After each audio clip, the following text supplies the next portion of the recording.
Chapter 1, Endless Quarrels? On an early autumn night, the weather was still unbearably hot. The wind blowing in the face seemed to carry a sense of dryness.祁傅yanked off the crooked tie around his neck and lit the cigarette he had been playing with at his fingertips for a long time. The car window was lowered, and祁傅enjoyed smoking this cigarette. Only then did he slowly start the car and prepare to go home. Recently, he was really fed up.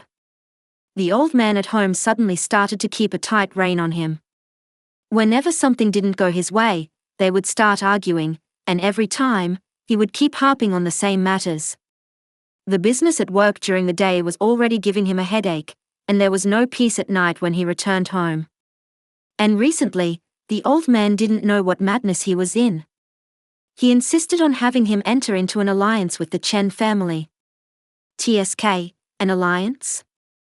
Even a family like the Chens doesn't deserve it. Recalling what he had previously investigated, the annoyance in祁傅eyes was replaced by sharpness. The engine roared in this silent long street, and a touch of red color was like a loosened arrow, swiftly disappearing into the night. He opened the door and changed his shoes. But as soon as祁傅raised his head, he saw Qi Longchang sitting angrily on the sofa, glaring at him. Dad? He had just had a few drinks with his buddies and had a severe headache. He really didn't want to waste energy arguing with his dad. After greeting,祁傅wanted to go upstairs. Stop. Look at what you've become. Do you still have me, your father, in your eyes? Yes.祁傅reply was very indifferent, and he was still casually unbuttoning his cuffs. Qi Longchang was truly infuriated by his nonchalant appearance. Apart from angrily pointing at the unfilial son in front of him, he was momentarily speechless.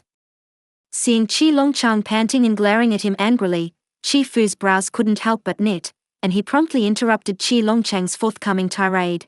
Dad, it's too late. I'll go upstairs to sleep first. If you have nothing else, you should also go upstairs and rest early. This scene had been played out every night he returned recently. He was really tired of it tonight and was unwilling to cooperate and finish this play. You unruly thing. You come back in the middle of the night like crazy. Do you still know it's late? I ask you, why didn't you come to the blind date banquet with the eldest daughter of the Chen family as agreed today? I never agreed to go. If you want to wait, just wait. You disobedient son. Where is Chen Lan not good enough for you? The Chen family is prosperous, and Chen Lan is gentle, well-educated, and polite. She is more than enough for you. Am I in my 40s or 50s, or about to die? Are you so eager to have me continue the family line?祁傅volume unconsciously increased.祁傅rubbed his aching temples and suddenly felt a little tired. Had his father reached a point where any woman would do just to have him continue the family line? Do you think I want to manage you? Do you know what people outside are saying about you? They say that祁傅only plays with men and is an out-and-out homosexual. So what if I'm homosexual? Who does my homosexuality bother?祁傅eyes instantly turned red, as if his sore spot had been stepped on. What was wrong with being homosexual? Even if he was homosexual, he never thought of harming unrelated girls from other families. Besides, even if he was homosexual,祁傅didn't need to use these methods to silence outsiders.祁傅pride was all seen by Qi Longchang, who then vividly displayed his tone of hating that iron couldn't be turned into steel. Do you think why people outside are willing to flatter you,祁傅? It's not because of you, but because of the face of the Qi and Fu families. Without us, you are nobody. He roared breathlessly but still pointed at祁傅nose and continued to scold. Either you have a proper relationship, and I won't bother you. Or you obediently go on blind dates. Don't do any messy things. Both the Qi and Fu families can't afford to lose face like this. But I also said, I don't want to.祁傅chest rose and fell rapidly, like an irritated and angry lion. He was eager to vent his emotions at this moment but couldn't find any breakthrough. Fu has always known that he is excellent. Of course, he also admits that this is indeed inseparable from the help of his family, but his excellence is also real. But he really didn't expect that all his efforts would be completely denied because of his sexual orientation. Compared to those weepy girls, he did prefer men. This was innate, and he couldn't change it. The matter of being homosexual showed signs when he was very young. When he was a child, he was very afraid of girls with tears and snot approaching him.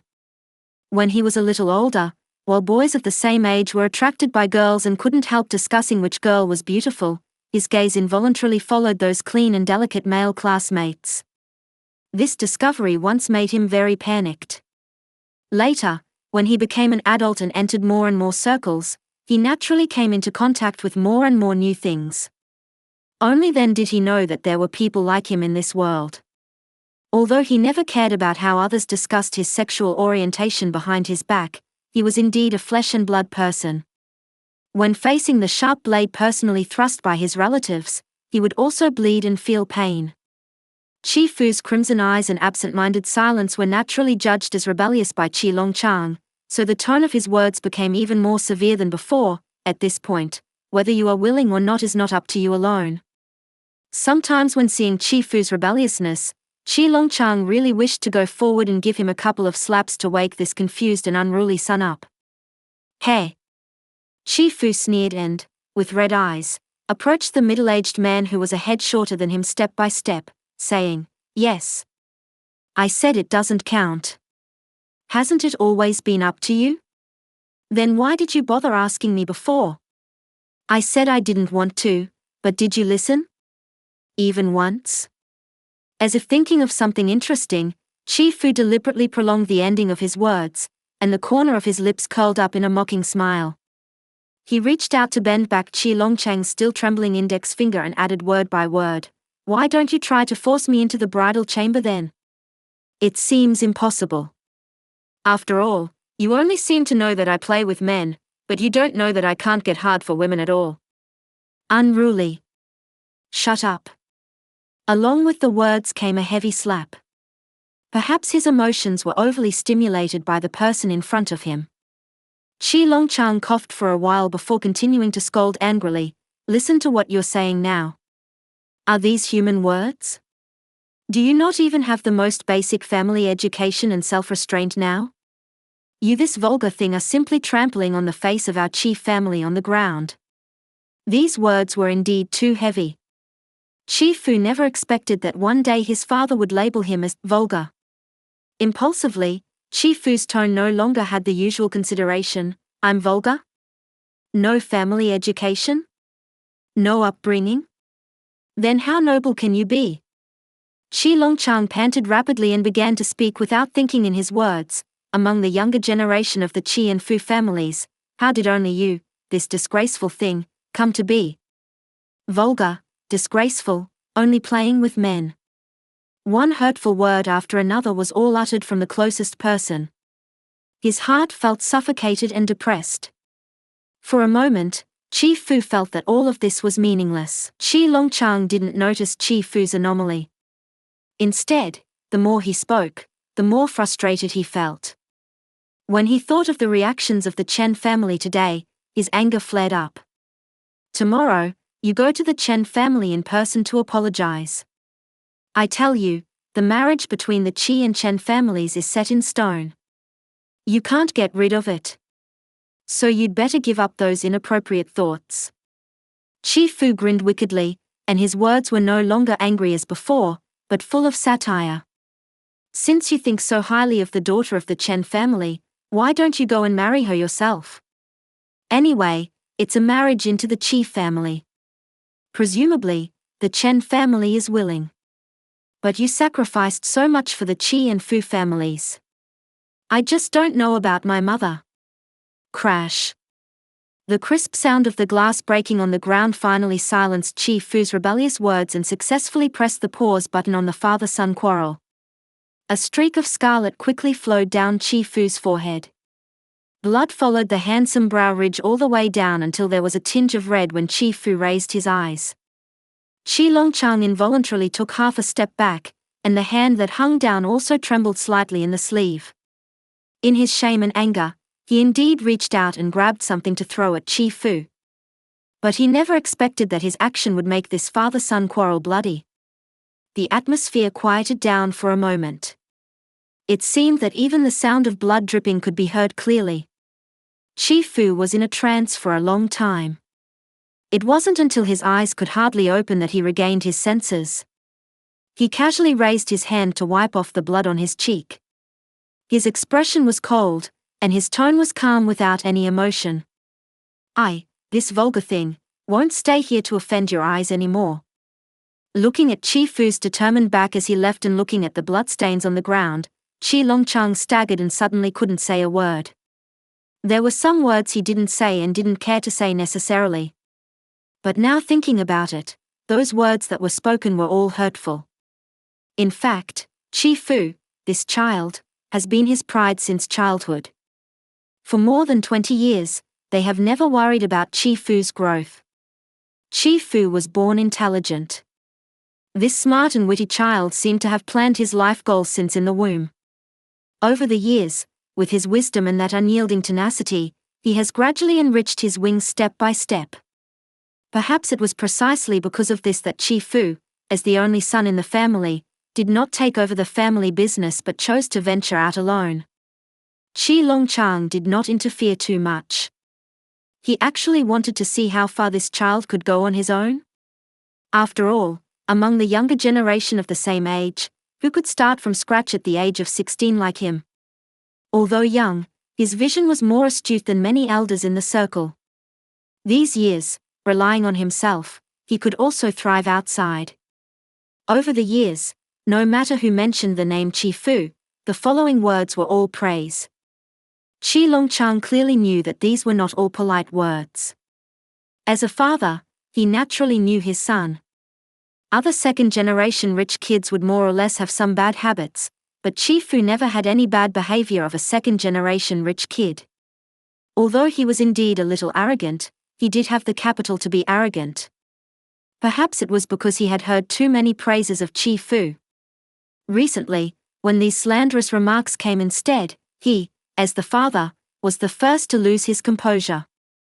In fact, among the second-generation rich kids in the circle, there were no shortage of those who played around. Young people always love seeking thrills. He had not completely not heard of those who played dirty and disorderly with men and women. But it was precisely because he knew that祁傅was different from them that Chi Longchang was really panicked. How could his son stumble so badly on a matter of principle? Chi Longchang's idea was simple. After all, he was still young. Having a normal relationship or getting married could make him settle down. That's why he planned these alliance matters. He was really anxious and indeed pushed people too hard. But he didn't expect that the coercion these days was gradually intensifying the contradiction between father and son. This child has been stubborn since childhood. Now that he's left, he probably won't come back for a while. Chi Longchang bent over to clean up the mess on the ground. He didn't want the nanny at home to see this. This was also the reason why there were no outsiders whenever the two father and son quarreled. It was always good if some rumors could not be spread. I just don't know how he will explain these annoying things to his wife when she returns in a few days. Chapter 2, Heartthrob. The asphalt road in the early morning has long been covered with withered and yellow leaves. Even the street lamps with soft light seem to be telling of the loneliness that no one can understand. The prosperity and liveliness of the city have faded away. Time seems to have been quietly pressed the pause button, and the whole world is gradually returning to calm. But this peaceful and harmonious atmosphere made祁傅full of hostility. The annoyance in his heart was like a wild beast imprisoned in a cage. No matter how it roared and raged, there was no relief at all. Facing the cold wind pouring in through the window, although it blew away the thick smell of smoke in the car, it couldn't blow away the gloom and anger in祁傅heart. The force under his feet began to increase uncontrollably, and the engine sound of the car roared accordingly. The flying hair in the wind and the pushback feeling brought by inertia finally cooled down this anger. A flamboyant red color roared all the way like this. The strong airflow left behind rolled up the withered leaves on the road high, causing a romantic petal rain. All of this was like a successful prank by a child, and Chifu's gloomy mood finally eased up a little. His destination tonight is Nancheng University because he has a 4-bedroom house near there. That house was where he lived when he was in college. Although it was purchased a long time ago, it was one of the few places where he lived relatively comfortably. Although he has many properties under his name now, this place can also be regarded as his rare pure land. After all, it's close to his company. Sometimes when the entertainment is late, he will occasionally come back here for a night. But he might have to live here for a long time in the future. Thinking of the recent events, Chifu's just relaxed brows couldn't help but knit again. When he realized it, he found that the road that should have turned right just now had been passed straight by him. Damn. Followed by a sharp and ear-piercing braking sound. Chifu, who was annoyed, lit a cigarette. Just as he was about to reverse, he saw that there was a convenience store still open not far ahead. He didn't have much to eat at night.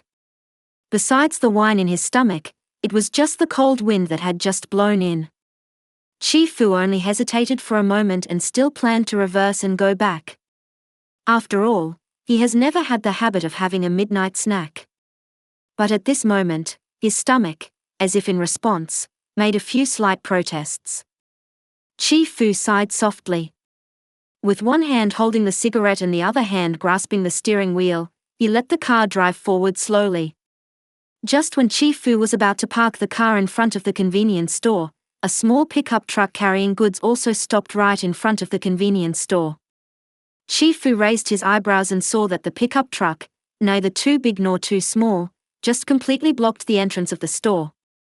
The finger holding the cigarette extended out of the window and tapped twice to shake off the ash. Chifu estimated the distance between the pickup truck and the store door. This distance is actually passable for people. But just as he was thinking, the owner of the pickup truck hurriedly got out of the car. Just as Chifu thought, he squeezed through the side of the vehicle into the store and then quickly backed out. The middle-aged man in his sight was already busy unloading the goods, but Chifu's gaze stayed on his side for a short while. That big, thick, and dark dirt stain. Printed on the blue windbreaker, it was extremely unsightly. Chifu unnaturally shifted his gaze away. If it were before, Chifu would definitely not choose to stay here and waste time. Perhaps it was because he still had half a cigarette in his hand. Chifu, contrary to his usual habit, waited boredly in the car. Chifu estimated the amount of goods on the truck. Not much, but to unload all of them to the store entrance, it might still take the time of one cigarette. Bored while waiting, Chifu shook out the only remaining cigarette in the cigarette box. After holding it and playing with it lazily for a while, he slowly got out of the car. Chifu leaned lazily against the car door, put the cigarette in his mouth, turned the lighter with one hand, and supported the car with the other hand while watching the middle-aged man unload the goods. Seeming to be tired of watching, Chifu lowered his head and lit the cigarette in his mouth. As the smoke exhaled, Chifu looked up and saw a teenager wearing an apron walking out of the convenience store entrance. The teenager seemed to be only about 1.76 meters tall. The way he walked was a bit listless. His overly slender figure made him look as if he could be blown away by the wind at any time. He wore a fluffy white hooded sweatshirt on the upper body and tied the green apron, revealing his overly slender waist without reservation. His gaze swept around the slender waist that couldn't be held with one hand. Chifu thought to himself that it was excellent, and his gaze then moved down. What came into view was a pair of jeans that were somewhat faded. Judging by the length, it should be a pair of long pants. But on the teenager's overly slender legs, paired with the pair of white canvas shoes on his feet, it looked like a pair of 9-point pants that could expose the ankles. This figure was truly excellent. These long legs could even rival his own. Chifu examined the teenager's back from top to bottom and had some expectations for the teenager's face. With such a slender and shapely figure, if it wasn't paired with a fair and delicate little face, it would really be a waste. Coincidentally, the teenager who was carrying 2 boxes of bread also turned around at this moment. In just an instant,祁傅was even so shocked that he forgot to breathe. It was like a beautiful slow-motion scene in a movie. The whole world was quiet, and even time stood still. In an instant, the only thing that could still be clearly heard was the pounding heartbeat in the chest. One glance for thousands of years, and the meeting was a heartthrob. Even though the teenager had already turned and left, the appearance of the teenager in his mind was so deep that it could no longer be dispelled. Perhaps he was stunned for too long. The cigarette that was just sucked into his mouth couldn't wait to escape from his nostrils one after another, choking祁傅into coughing. How to put it,祁傅felt that he would probably never forget this spotless teenager in his life. For beautiful teenagers of all kinds,祁傅has long been accustomed to them. But until just now,祁傅suddenly realized that all the beautiful boys he had seen before combined were not as good as this person. For祁傅aesthetic, he loved those beautiful, even somewhat delicate boys. If it was the ultimate, it would be fair-skinned, good-looking, and pure, with a touch of charm that was not tainted by the mundane world. Who could resist someone who was both beautiful and pure, with a clean temperament but charmingly unaware of it? Just like the epiphyllum among the flowers, it was祁傅favorite. And that teenager just now happened to possess all those excellent qualities. Those eyebrows and eyes, the corners of the lips with a slight smile, and the little tear mole slightly raised at the end of the eyes. Everything was right on the tip of his heart.祁傅couldn't find the right words to describe the teenager's appearance for a moment. If he insisted on describing it, it would be like a white camellia moistened by rain. A delicate and pitiful white camellia appeared in his mind, beaten down by the rain but still charming and attractive. Whether it was the epiphyllum or the white camellia,祁傅still unsettled heartbeat told him that he fell in love at first sight with this strange little boy on this early autumn night. Whether it was love at first sight or being attracted by appearance. Just like someone who has seen a sumptuous feast, how could they be willing to go back and swallow chaff and pickles?祁傅licked his lips, and evil thoughts rose in his heart. This person,祁傅, must get it. It wasn't until a burning pain came from his fingertip that祁傅finally came to his senses. At this moment, in front of the convenience store, where was there any pickup truck or the teenager in white?祁傅chuckled softly, threw the cigarette in his hand at will, crushed the cigarette but with his foot, and then walked towards the convenience store. Chapter 3, First Encounter? The wind chime at the door rang, and Lingyu reflexively straightened up, promptly withdrawing the hand that was still arranging bread in the basket. When he looked up, before he could clearly see the appearance of the person coming, Lingyu took the lead and said hello, welcome. When he turned and walked into the cashier counter, facing the bright light, Lingyu could finally clearly see the man's face. Although it was a customer and Lingyu shouldn't evaluate too much, this extremely handsome man did look a little bit embarrassed and intimidating. The moment he saw the man's face, to be honest, Lingyu's blood pressure shot up in array for a moment. Recalling a few days ago, a gold store 2 streets away from here was robbed by a group of people in broad daylight, and Lingyu's back broke out in cold sweat. Although the man was handsome, he was not as feminine as his own appearance. His appearance was very aggressive, like a wild rose with poisonous thorns in the strong wind. His eyebrows and eyes were like swords, his nose was straight and his lips were thin, and the corners of his lips were slightly pursed down. Although his expression was full of carelessness, his eyes were deep and a little sharp. Especially the way the man stared straight at him, as if he was ready to rob. Coupled with that messy and wild black hair and the large area of dried blood on his forehead.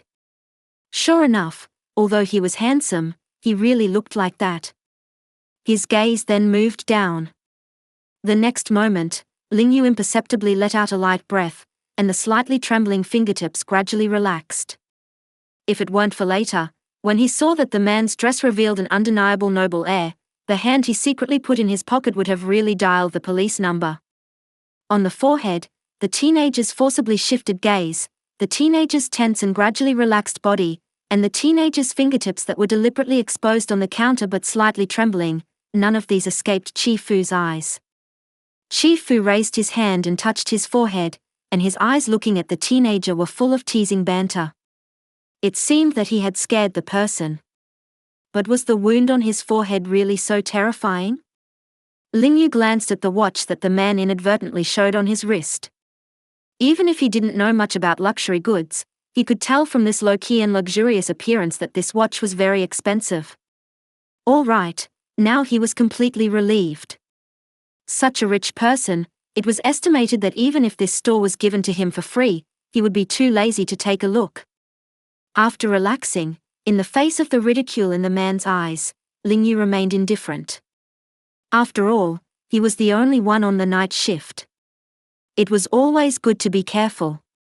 Fu licked his lips, and his interest became even stronger.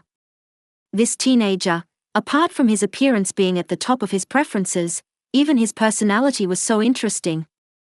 The silent interaction between the two lasted only for a few moments. Fu put away the strange thoughts in his heart and took the lead in saying, "What delicious food do you have here now?" Delicious food? Lingyu felt that something like instant noodles really didn't seem to match the person in front of him. But Lingyu still politely asked, "Sir, at this point, there are only instant noodles and bread. Do you need them?" If the man had come earlier, there would indeed have been a rice ball. But after 12 o'clock, that delicious rice ball had already been eaten by him as dinner. Fu once again touched his teeth with his lips and licked them, and there was also a burst of indescribable excitement in his body. This voice was also incredibly sweet and unreasonable. Cute. Like. Want. Looking at the water dispenser next to the cashier counter, the slender fingertips tapped the glass counter in front of him from time to time. Fu deliberately asked her ambiguous question, "Will you make it for me?" Facing the inexplicable question, Lingyu didn't react at all for a moment. He. Make it for him? Make what? Instant noodles? Or not instant noodles? It didn't sound like he was asking about instant noodles. Lingyu felt offended, but it didn't seem like it either. No, not sure. Need to listen more. At this moment, Lingyu, who was always a step slower, finally reacted. The young fingers had unconsciously clenched into fists, and those bad memories pressed on him like a tide, making him unable to breathe. Maybe it wasn't what he thought. Maybe this rich young master was just simply not good at speaking. Wasn't there exactly one in his dormitory with the same problem? Fu couldn't help laughing out loud. No matter how the young person pretended to be mature and calm, his expressions were still somewhat uncontrollably rich. Cough. I mean instant noodles. This light laugh was extremely pleasant. Magnetic and hearty, like the sun in early April, the warmth in the spring breeze, dispelling the darkness and fear in Lingyu's heart. Yes, sir. Lingyu smiled sincerely and let out a light breath in his heart again. He wasn't seeing some abnormal quirks of rich people for the first time. So for some disgusting and sticky gazes and words, he was always extremely sensitive. However, fortunately, the person he met today wasn't like that. "Oh, so you will make it? All right, then give me a bucket of instant noodles." Fu smiled implicitly. Just because he took a little verbal advantage, he was as happy as a young lad who had never seen the world. Lingyu didn't notice anything inappropriate in this. He just thought that this rich young master didn't know these common sense of life. So, even the following question was a little sincere and kind. "Sir, what flavor do you want?" "No spicy ones. Any other flavors are fine." Saying that, Fu had already turned and sat down at the dining table not far behind. That appearance was just like sitting in an elegant high-end restaurant, listening to the piano and waiting for the waiter to serve the food. Lingyu was speechless.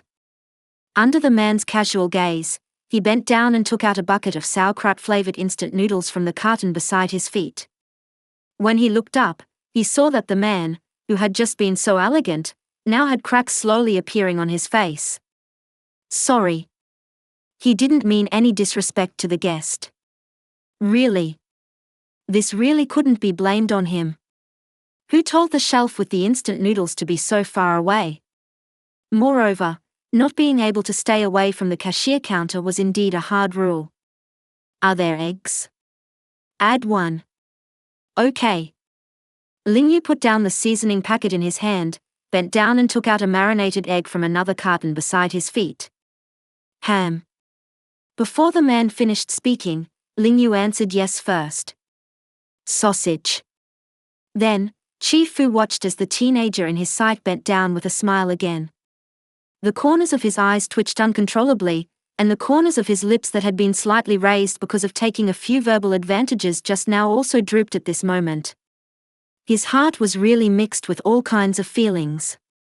This was the first time that he, Chifu, was so guarded against. This child was indeed different from those outside who could be hooked up with money. Chifu pinched the space between his eyebrows and told himself to take it slow. The prey was always cautious. But as a competent hunter, he had patience. Such a delicious feast. Naturally, Chifu didn't just want to have a taste. He wanted to savor it slowly for a lifetime. Some people were destined and couldn't escape. But if it came too easily, it would instead lose a lot of the fun during the pursuit. While the teenager was making instant noodles for him, Chifu also got up and took a bottle of mineral water and came back. The bottle cap was unscrewed. Chifu, facing his phone, took the trouble to wipe the blood on his forehead clean. Thinking about it, Chifu used his still moist fingers to tidy up his hair. Before, being messed up by the wind really deducted a lot of points from his charm value. Maybe it was because of this reason that this ignorant child identified him as a bad person at first sight. Although he did have impure intentions for the person in front of him.